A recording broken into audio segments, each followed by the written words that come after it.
Hello, my name is Ruth Downie.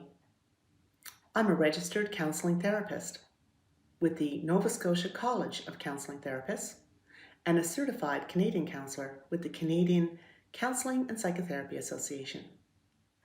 My practice consists mainly of people who have received a life-altering diagnosis, are managing a chronic condition, including pain, or are negotiating end-of-life issues. When someone receives a diagnosis like renal insufficiency or renal failure, whether that's a result of a long-term, formerly existing condition like diabetes, or if it's a sudden thing like glomerulonephritis, it changes the way we perceive ourselves. We go from someone who was well, relatively well, to someone who has a life-altering, long-term condition, and all the things that that implies, including things like lifestyle changes, family dynamics. Will I be able to work? Can I continue to look after my children? What does this mean for me?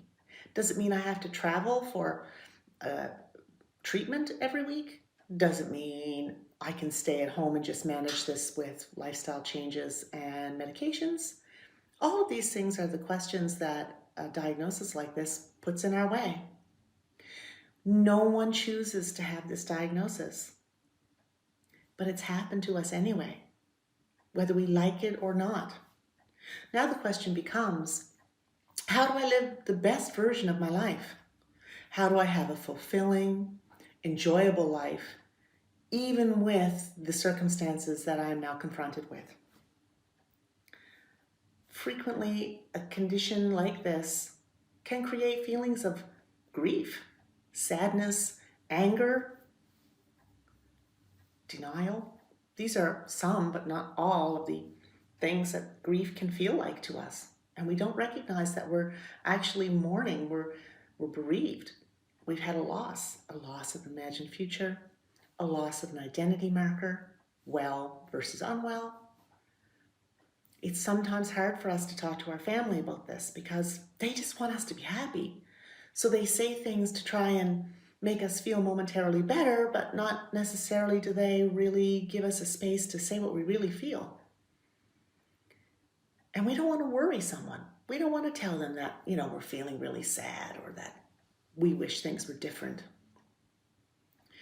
When you have a counseling therapist, that person is able to hold a space for you, to let you put whatever you need to into that space.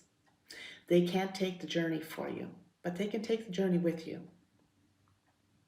It's a place to put feelings out there that perhaps you didn't even admit to yourself. Folks say, well, why would I do that? Because it's an energy within you and it's something that you're struggling with. And when you have, renal failure, you have enough things to think about. You have enough things that are a place of struggle for you. So holding on to feelings that make you feel down or lesser or exhausted, this is just something that is perhaps, a burden that can be eased.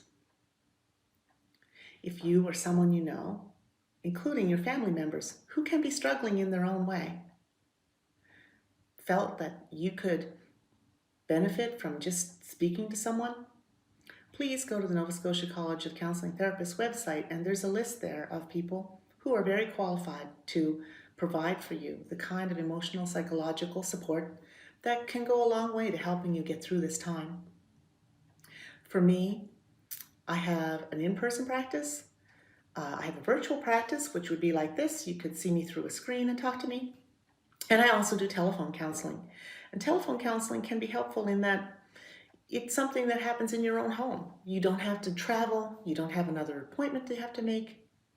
And you don't have to actually look at the person that you're speaking to.